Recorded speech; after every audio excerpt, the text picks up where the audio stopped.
morning. Welcome. It's really great to be here with everyone today. I'm so happy that you could join us with your cats and your coffee and your dogs and your art supplies that you didn't realize you had a ton of, or lots of paper, as well as all of your beautiful shining faces. So thanks for being here.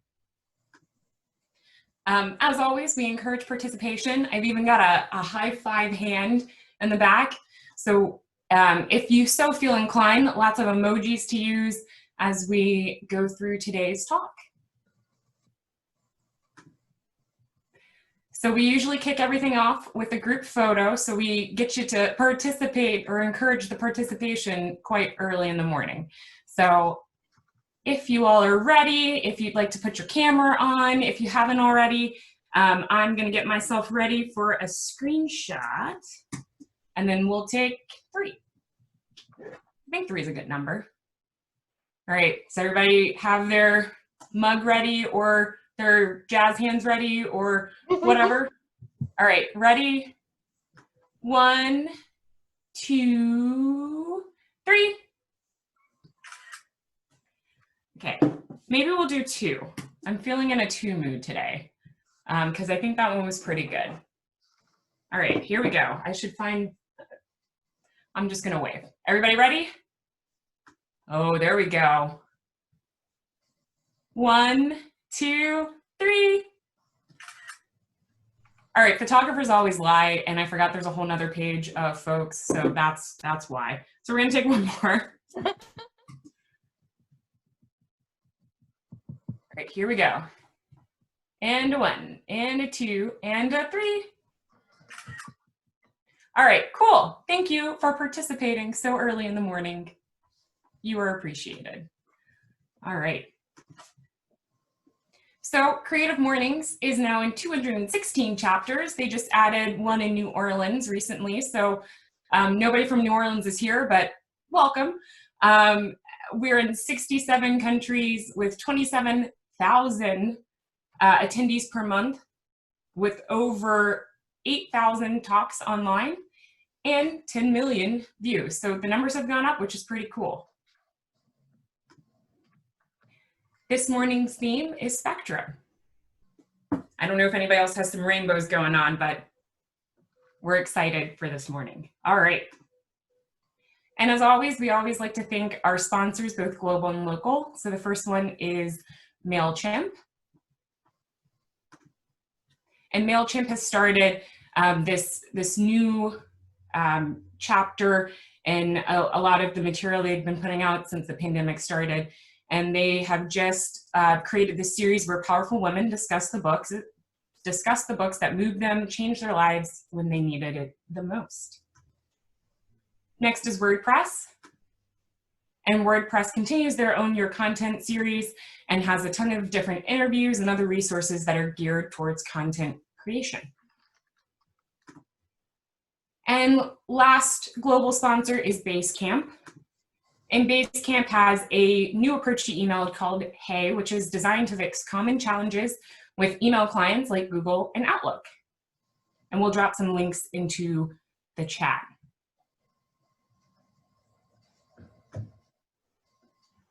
All right, and then thank you to our local partners, Worth Higgins and Associates, Ting, the Fralin, Willow Tree, UVA Arts, The Bridge, and New City Arts.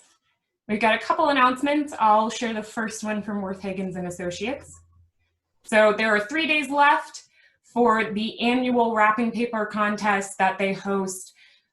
Each year they produce limited edition wrapping paper for the holiday season, which is circulated widely to their clients and their partners throughout the Mid-Atlantic region. And this year's theme is Holiday Gratitude. So they're inviting folks to celebrate your favorite time of the year, whether it be birthdays or holidays or the seasons or celebration. It's a great opportunity to unleash some creativity and design something and share what your annual event that you're grateful for.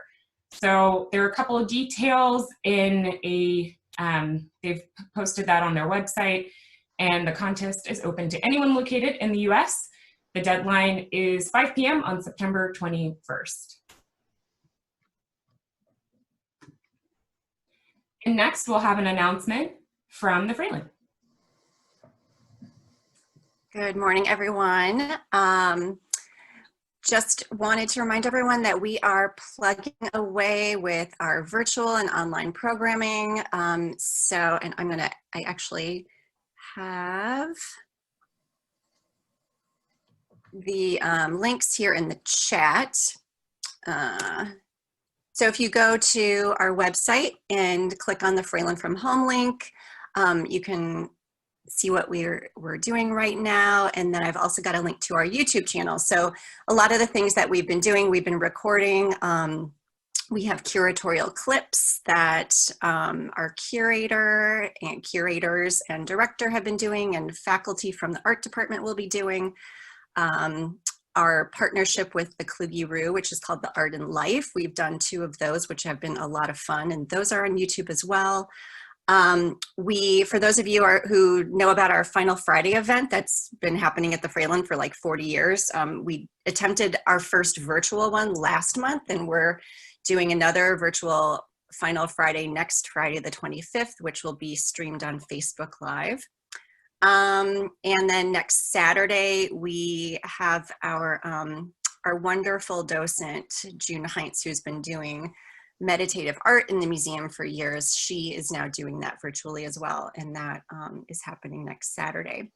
And if you have school-age children and are familiar with our Writer's Eye program, that has been converted to a virtual format as well. So our amazing educators, and one of them is on today with us, Emily, and if she wants to jump in and talk about it, I'm not going to put her on the spot, but she's welcome to.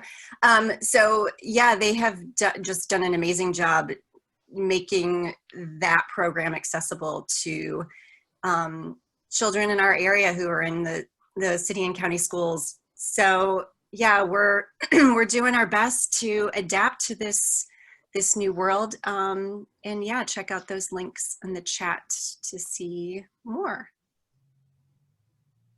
Great. Thanks so much, Lisa. All right, our next announcement's from the bridge. Alan couldn't make it, but I was able to connect with him. So just a quick reminder that there is studio space available for any folks that need some, a place to get out of their house or something where they can just create. So you can visit the bridge's website to learn more, as well as contact them about getting some studio space there. All right, next, we're really excited to start something new. Some of the other Creative Morning chapters do this thing called 30-second pitches.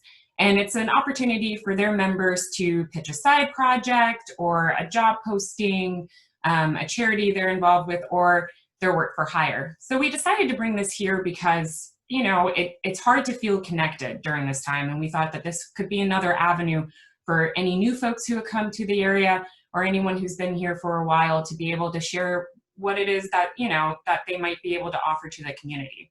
So we'll have up to 4 spaces going forward, but this morning we have an inaugural first pitch, which I'm very excited for. So Brittany Butler, if you're ready, would love to hear what you have to say. Sure. Hi, I'm Brittany Butler. I'm the owner and creative director at Iconograph, and it's an environmental graphic design studio here in Charlottesville. And just wanted to share with you all that in a way to give back to our community during this time, we created a kit of COVID-19 posters. So rules and regulations that most people are posting, but kind of creating those as one design element. And we've put them on our website to share for free with all of our community. So I'll put that in the chat, and there's PDF and AI files, so you can edit them or add your branding as necessary.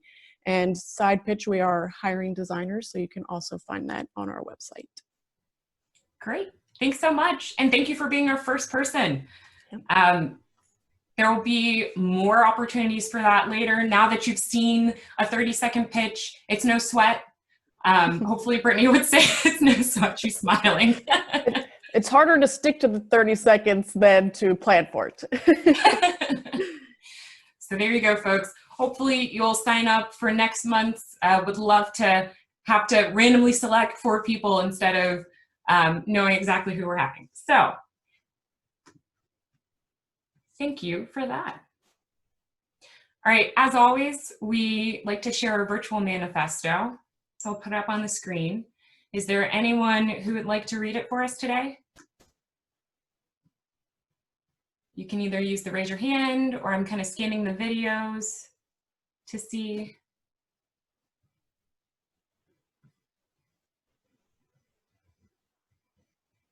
Arcadia, take it away. There we go. Let me just clear my window. There we go. Everyone is creative. A creative life requires bravery and action, honesty and hard work. We are here to support you, celebrate with you, and encourage you to make the things you love. We believe in the power of community. We believe in giving a damn. We believe in face-to-face connections and learning from others, in jazz hands, in virtual claps, and virtual snaps. We bring together people who are driven by passion and purpose, confident that they will inspire one another and inspire change in neighborhoods and cities around the world. Everyone is welcome. Thanks so much.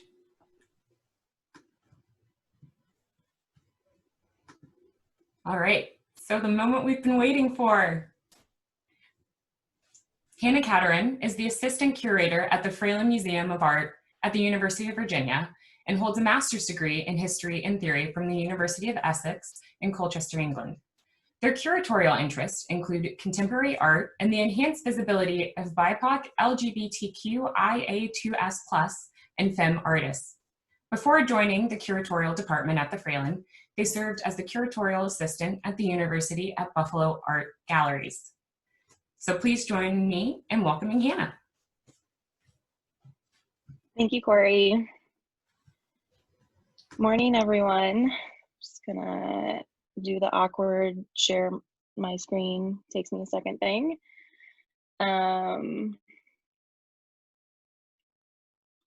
Okay. Sorry.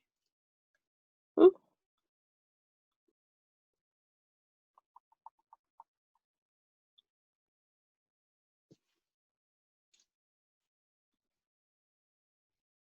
Okay, great way to start off the morning. No worries there. Okay. Yeah, I guess that's a good segue into the first thing that I want to say this morning is that I just want to kind of acknowledge that we're still in the middle of a, pandemic, this really unprecedented thing. And I certainly am like not operating on the same level that I normally am. And, we're all dealing with this like collective uncertainty and things like that. So I just wanted to throw that out there. I apologize, I'll be reading from a lot of my notes and things like that, but I think it's just good for all of us to like take a second to like acknowledge that we're all going through this thing together.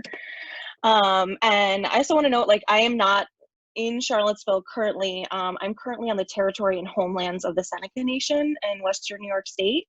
And we know that Charlottesville stands on the territory and homelands of the Monacan Nation. So I wanted to start, I pulled kind of a section from the description of this month's theme, Spectrum. So I wanted to start quoting that. So quote, a band of colors, expanding definitions, a broad array of identities. We all live within multiple spectrums, colliding and intersecting with one another. So that really kind of started my thinking about spectrum, and spectrum really had me kind of thinking about these ideas of how we can expand definitions of gender, how we can expand definitions of bodies, how we can expand definitions of experiences and identities, thinking beyond binary modes or thinking beyond modes that are rooted in kind of white supremacist ideals. And these are all things that artists have been thinking about for a long time.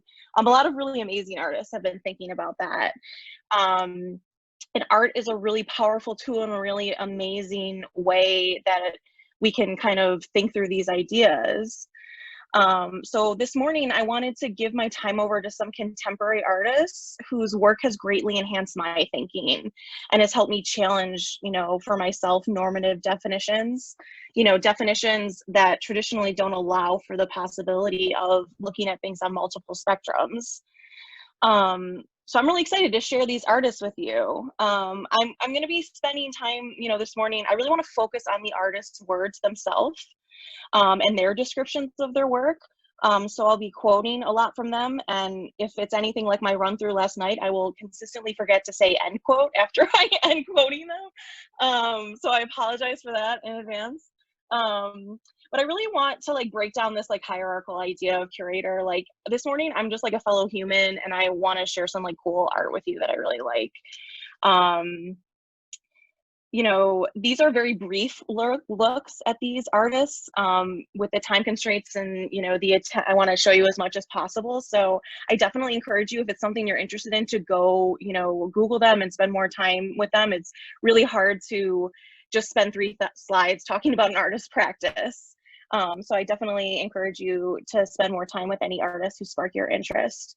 And I do want to note, the art world, which we, include museums, commercial galleries, the practice of art history, has a very, very long way to go in terms of supporting a spectrum of artists and in terms of supporting expanded definitions of what art is and who gets to be a successful artist, or what even being a successful artist means. The art world as it functions today was built on and continues to be dominated by white supremacy, the effects of colonialism, heteronormativity, ableism. So that the results of that don't really allow for a broad spectrum of identities to hold power and space in it. And so many of these artist practice that we're going to look at this morning speak to that. So I just think that it's a good thing for us to keep in mind this morning, and maybe all the time, because, and I also wanted to note that it's no coincidence that all of the work that we're going to be looking at this morning is photography, video, or performance-based. If you know me, it's not a coincidence, because that's what I'm really interested in. But it's also, photography plays such a powerful force and a significant role in the formation of norms. So we think about lack of representation on television and movies. We think about advertisements. We think about how we're inundated with images via social media or other forms of popular culture. And image making and photography plays such a significant role in that. Those images shape our ideas of selfhood and our ideas of place and things like that. So in the same way that photography has this really powerful force that can be very negative, it also has this amazing power to subvert that. So I wanted to start off with a quote from the first artist that we're going to be looking at, Nadia Bloss, and she says, quote, "Photography can be used as a tool to speak to lived experience, history, imposed constructs, and as a means to subvert, combat, broaden self-image and popular discourse." So with no further ado, let's look at some art. Nadia Bloss is a visual artist who grew up in Ithaca, New York, and currently resides in Atlanta, Georgia. Bloss uses photography, collage, video, and book arts to address matters of sexuality, intimacy, and her lived experience as a girl, woman, and mother. She delicately weaves stories concerning circumstance, value, and power, and uses her work to create a physical and allegorical space presented through a Black feminine lens. This and the following works that we're looking at are from her ongoing series titled The Girls Who Spun Gold. This project is a culmination of the girls' empowerment group that she founded for young women of color in the predominantly white neighborhood of Ithaca, New York. So Bloss says, of her work, quote, "We don't choose the bodies we're born into. We don't choose where we're born, in what neighborhood, who our parents are, our socioeconomic status. We're just born into these bodies that already carry history, stereotypes, and consequences. And then we have to navigate for ourselves who we are inside of them," end quote. The Girl Who Spun Gold series is really rooted in a collaborative practice between Bloss and the members of the Girls Empowerment Group. She says, quote, "While I did provide the ideas, the girls always helped me to improve the images by shifting pose, props, costumes, and or location. Sometimes they were photographer while I was director, and vice versa, end quote. This is one of my favorite images from the series. Throughout the series, props function as extensions of the body, costumes as markers of identity, and gestures and actions reveal the performance, celebration, discovery, and confrontation involved in reclaiming one's own body for their own exploration, discovery, and understanding. Of the series, Bloss said, quote, "One of my goals is to complicate the notion of what it means to be a girl, woman, and mother of color. I use gold metaphorically as a reference to value, specifically one's personal value, versus the value placed on an individual or group by society at large."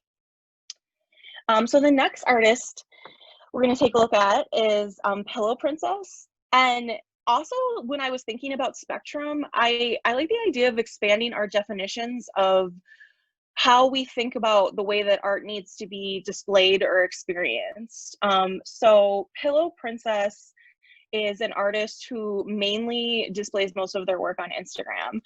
So I really like the idea of like shifting our thoughts on like what it means to be an artist and if there have to be in these constraints of like gallery walls and things like that.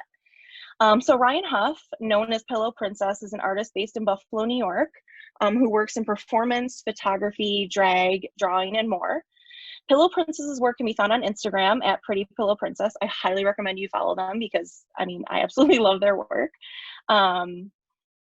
So one of the things of Pillow Princess's work, Huff writes, quote, "Pillow Princess, aka the Queen of Sweet Dreams or the Off-White Angel, is a shape-shifting entity born from racial and sexual insecurity with cotton for insides. She wants to be loved, but only at a distance, preferably from the comfort of a glass case. She explores the gifts and dangers of vulnerability, something to protect and something to be afraid of." So Pillow Princess has talked openly about their hesitation about entering kind of this very structural idea of the art world. And I wanted to quote this post that they put up in June that speaks to that for them.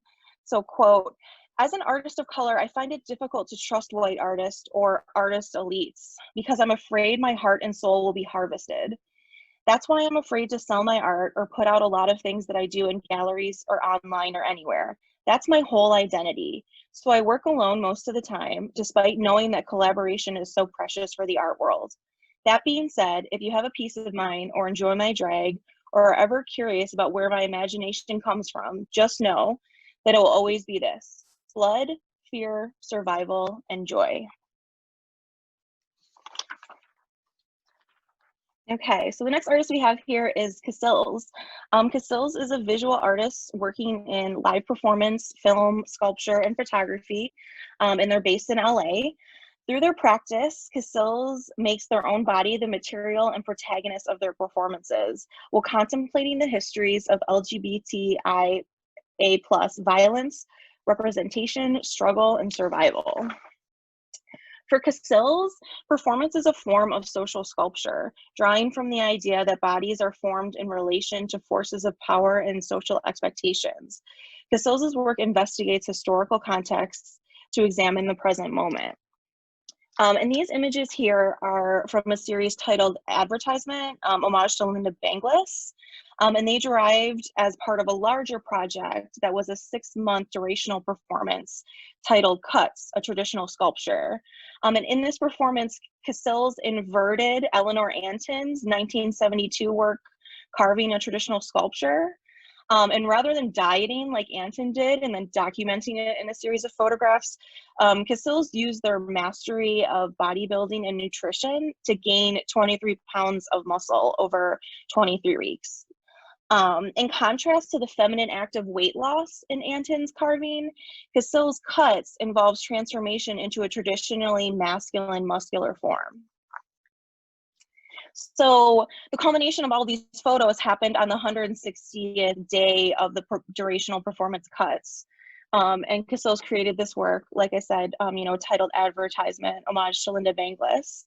In these photographs, Casills stages an homage to Linda Banglis's historic feminist artwork, Advertisement 1974, which if you're not familiar with, I also highly recommend Googling because it's an amazing amazing point in our history. And Cassell's ripped transmasculine physique substitutes, well, I should say, Linda Banglis's work in which she appeared in an advertisement in Art Forum in 1974, and she posed with a double-ended dildo.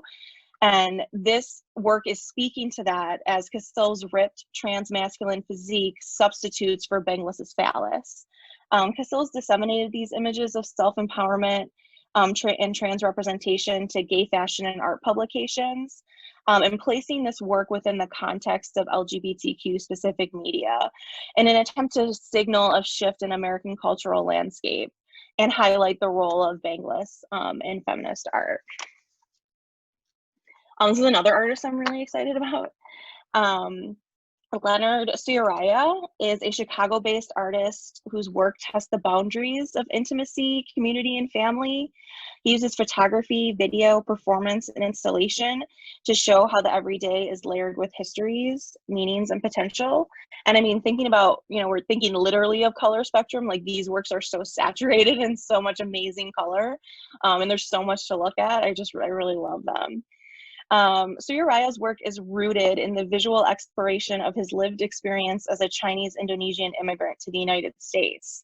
To quote the artist, I want this body of work to specifically speak to my experience immigrating to the country as a visual artist through same-sex marriage. I first moved to America when I turned 18 for my undergraduate degree, and I remember my first experience moving was very confusing. I wasn't sure how I would fully fit in. For 2 years, I spent my time talking back to an audio recording, just making sure my English sounded like a general American English.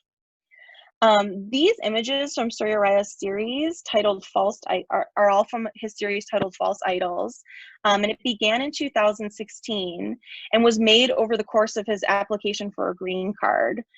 He says, quote, he wanted to use this body of work as a way to document, reimagine, and expose that process. To quote the artist again, the seed of it started at around the 2016 presidential election, more specifically the time of the Women's March. I was seeing how there was so much opposition within the US, but everybody was trying to maintain their place. And I feel like that element of harmony and chaos really speaks to me in my work and my aesthetic.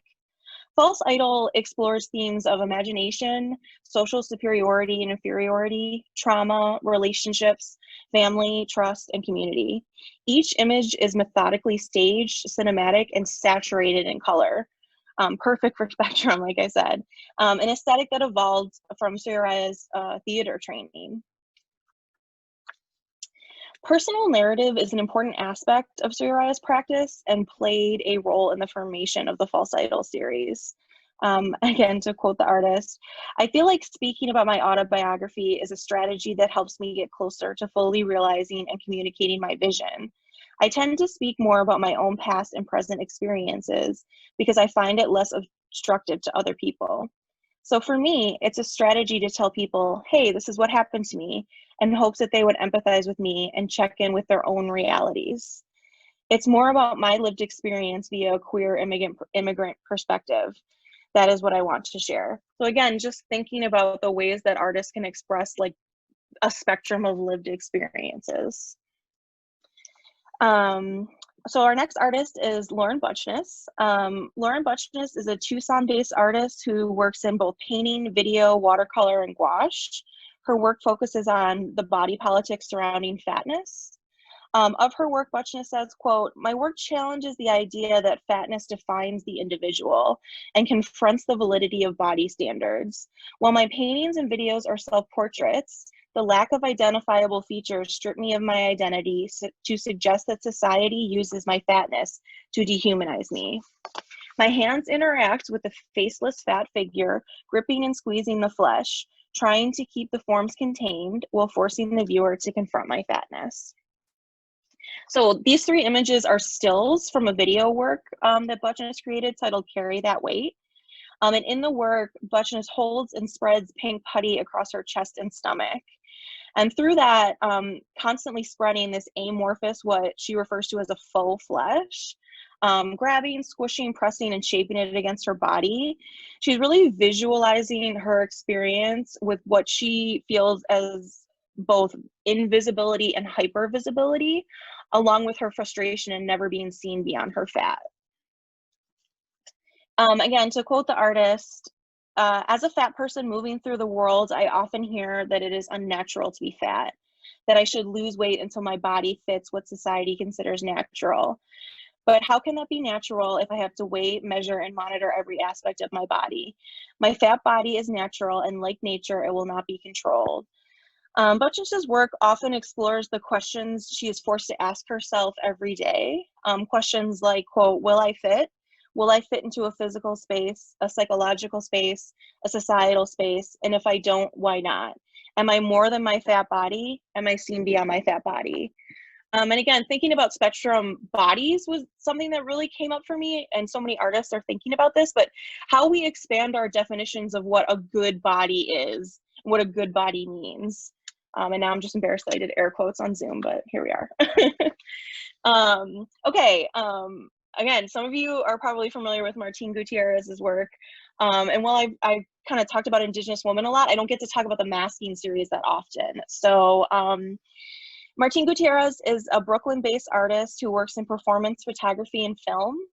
Through her work, Gutierrez produces elaborately narrative scenes that employ pop culture tropes in order to explore the complexity, fluidity, and nuances of both personal and collective identity in terms of race, gender, class, indigeneity, and culture. So these 3 images here are from a series titled Masking that was featured in Gutierrez's Indigenous Woman, which is the most epic piece of art of all time. It's a 124-page fictional fashion magazine that's comprised of exhaustively detailed editorials and glossy advertisements. Again, if you flipped through it, you might not initially ever even know that it was a work of art. You would think it was a magazine. It took Gutierrez over, 3.5 years to complete. Through the work, Gutierrez reasserts control over her own image by acting as editor-in-chief, model, photographer, stylist, makeup artist, designer, and author. So it was a complete solo project. Gutierrez set out to completely center herself and gain full autonomy in this practice of creating this magazine. In the work's letter to the editor, Gutierrez writes, quote, I was driven to question how identity is formed, expressed, valued, and weighted as a woman, as a trans woman, as a Latinx woman, as a woman of Indigenous descent, as a femme artist and maker. It is nearly impossible to arrive at any finite answers, but for me, this process of exploration is exquisitely life-affirming. So all of these are from this subsection editorial titled Masking. And of this series, Gutierrez writes again, quote, I wanted to do a series that could allow me to gain wellness from the practice of it. It became exciting to build an identity based on alien forms, looking for shapes and textures and colors in fruit, flowers, and vegetables that could create what we recognize as a face. We are trained to look for faces, and once we see faces, we are trained to take them apart. What kind of person is it? Is it a man or a woman? How old are they? Where are they from? Building that narrative, we look at how people dress, how they walk, talk, carry themselves. All these markers are so connected to the binary of gender and how we separate people into one or the other.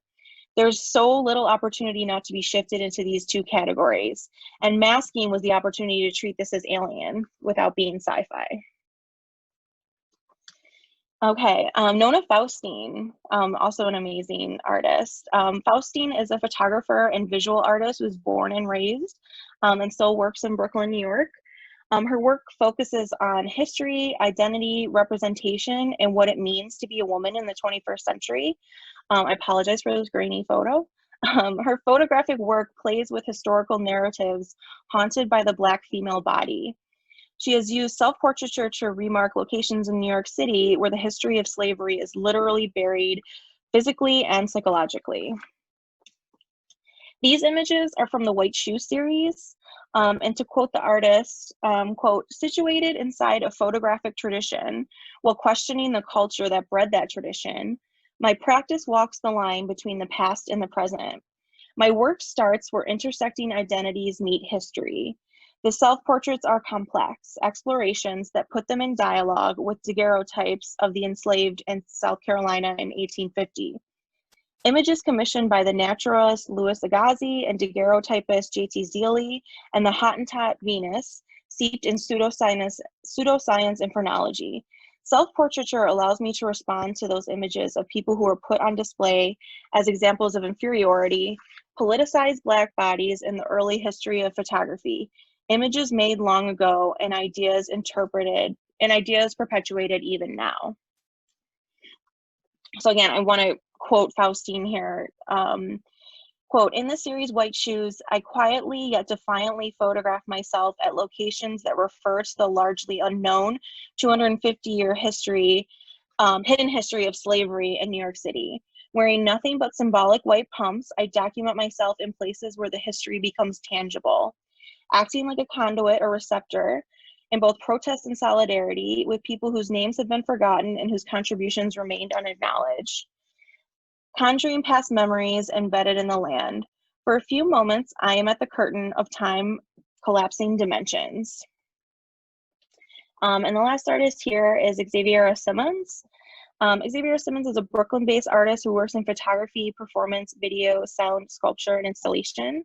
And Simmons defines her studio practice as cyclical rather than linear. She works in so many different mediums and constantly shifting her medium. So she might spend half of her year working on photography, the other half working on a interactive installation. These images here are from Simmons' Sundown series, which is an encyclopedic exploration of contemporary American life as shaped by the legacies of slavery, colonialism, segregation, and migration. The series draws its name from so-called sundown towns, places known to be unsafe for Black people, especially at night, and is shaped by her archival study of the records of life of the Jim Crow era.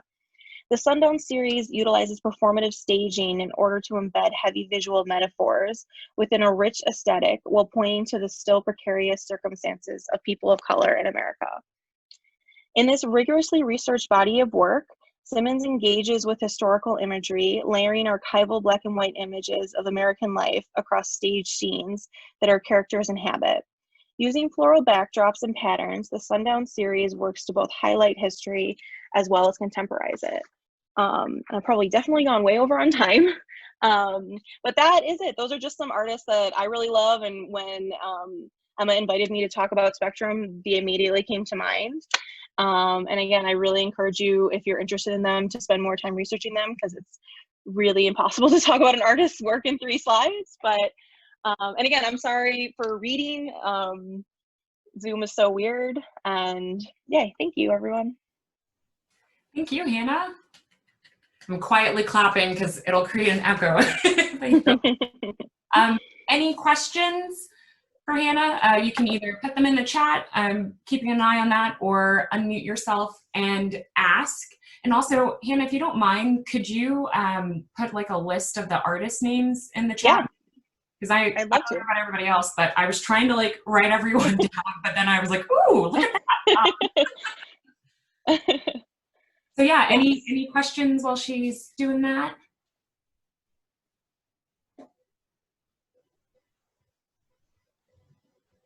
I mean, even not a question, if anyone like really liked a certain piece, or I don't know, didn't like another one, or I mean, it doesn't have to be a question. I'd love to hear anyone's like thoughts on any of the works or anything. Of the artists that you showed us, do you, this might be an unfair question, but like, do you have a favorite? Like one that you're like, no matter what they're produced, like you want to be the first to see it and you're following their career? And well, I've been following Pillow Princess's work for a while on Instagram. And I was really excited being in Buffalo. I had the opportunity, I'd never seen it like printed and installed anywhere. And it's actually in a storefront in Buffalo and downtown. So I was super excited to see that. That is a really hard question. But yeah, I mean, I am really excited about Pillow Princess's work, and I love the idea that they're kind of saying screw it to the larger like kind of gallery system and things like that. But yeah, I don't know if I could pick like a favorite. I mean, all of these artists are definitely artists who I follow and are very interested in their work. And obviously I'm kind of a photography nerd. So, I mean, you could tell the aesthetics of all of them are very, are very similar. So, oh, Lisa, will any of these artists' work be exhibited at the Fralin anytime soon? No, not actually. Well, maybe. I mean, we have a work by Martine Gutierrez, an Indigenous woman. We have that in the collection of the Fralin. And once we're, back up and running, I, love showing that work to people. So just let me know and we can pull it out of storage for you. But yeah, we have some things in the work, but nothing concrete about any of these artists coming up. But they're artists I'm really interested in. So hopefully we'll be able to work with them in the future. So as someone who is not as, well-versed in the art world as you are and some other people on the call, especially now that most galleries are closed for a little while, most museums are closed for a little while, what's the best way to discover new artists, learn about kind of artists like these, especially now where the more kind of traditional structures are on pause? Yeah, that's a great question. Thank you, Jeremy. I mean, this is gonna sound, well, again, I hate the idea of like hierarchical, like curator authority. Like I find so many artists on Instagram, truly. There are so many amazing accounts that are kind of collating contemporary artist practice, or I'll see it shared through someone else. Like Fat Art History is an account I love to follow that has a lot of contemporary artists who are thinking about fatness. Same Sex in the City is a queer, art Instagram account. And I could throw these all in the chat too. So yeah, I mean, that doesn't sound super academic, but I find a lot of artists on Instagram, and it's a huge resource for me. And it's funny, earlier, because I didn't see that Netflix film you all were talking about, but I'm like, oh no, I'm gonna have to see that, and then I'm gonna have to be like, oh, I have to get off Instagram. But it's such a huge source of inspiration and and access, and that's kind of what Pillow Princess is talking about, because so much of their practice is rooted on that in Instagram. So I know there's so much bad with social media, but I like the idea of it being a tool to circumvent these like larger systems that are so rooted in inequity. Thank you. No problem. Please.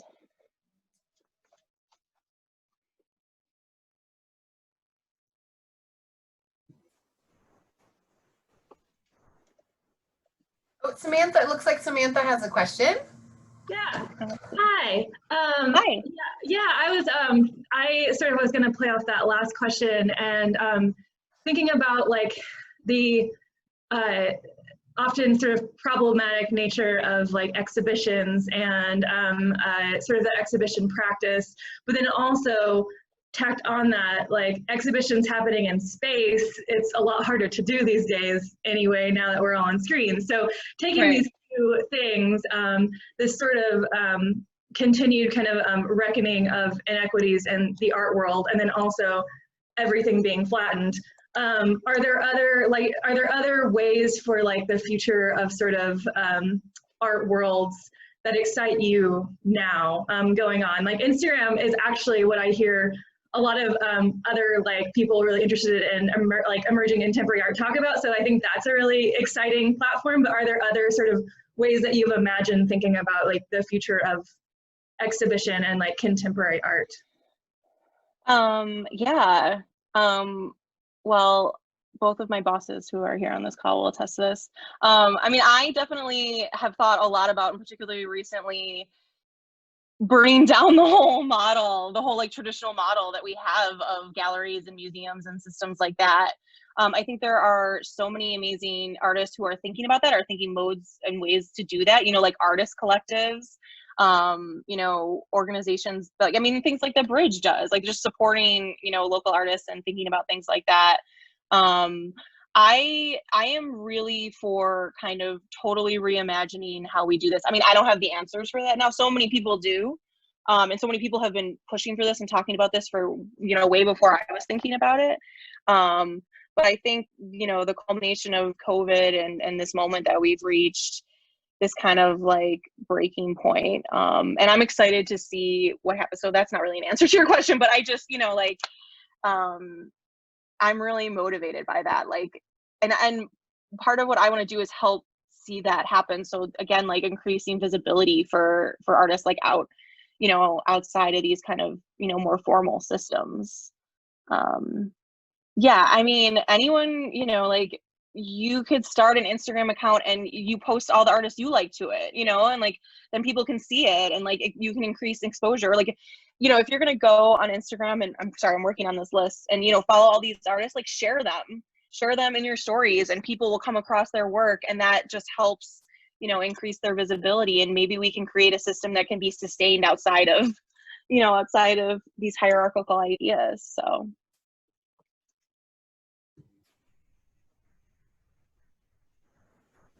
Maybe we'll do one last question if anyone's got one out there. So there is one in the chat that came up from Edward about Spencer Tunic's work. If you might recognize Spencer Tunic, you might know the work and maybe not his name. Does very large performance pieces in photography and video with loads and loads of nude bodies, sometimes in different colors, sometimes in paintings. Are there any local artists that do similar work as Tunic's group assemblies in such unusual ways that they break through polarities? I don't know of local artists doing things like that, but that doesn't mean anything. Like, I don't know if Hannah, if you're familiar with Spencer's work at all, or what that is. Yeah, I'm not. I mean, I would throw that back out to the group if anyone is familiar with, you know, a local artist is doing that. Unfortunately, I'm not, but.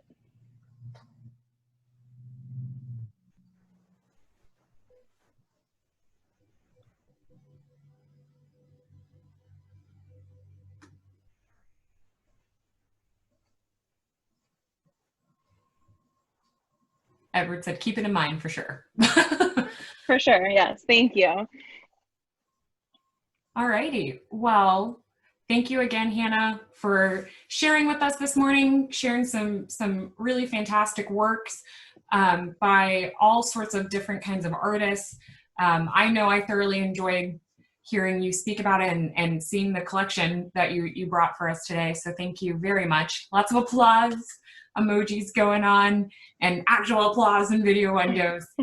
So thank you again. And thanks to you all for joining this morning. Thanks for waking up early in your slippers and your pajamas, except I feel like most people are wearing real clothes, so maybe nobody's in their pajamas. But anywho, always great to see your faces and to be able to share an hour in the morning with you on a Friday. So enjoy the rest of your day and have a good weekend. See you in October. Thank you, everyone.